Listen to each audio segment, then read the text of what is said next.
Sharjah का। तपती गर्मी से आखिरकार हम निकल आए बाहर।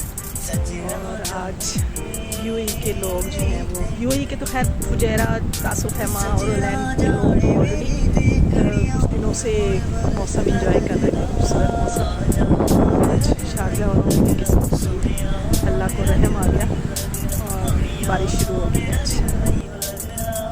अभी मैं शारजा हिरा बीच पे आई हूँ।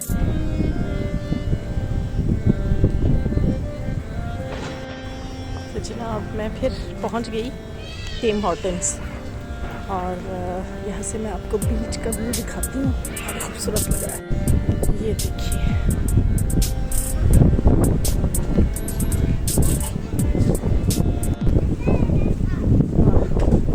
क्या हसीन मौसम हो रहा है।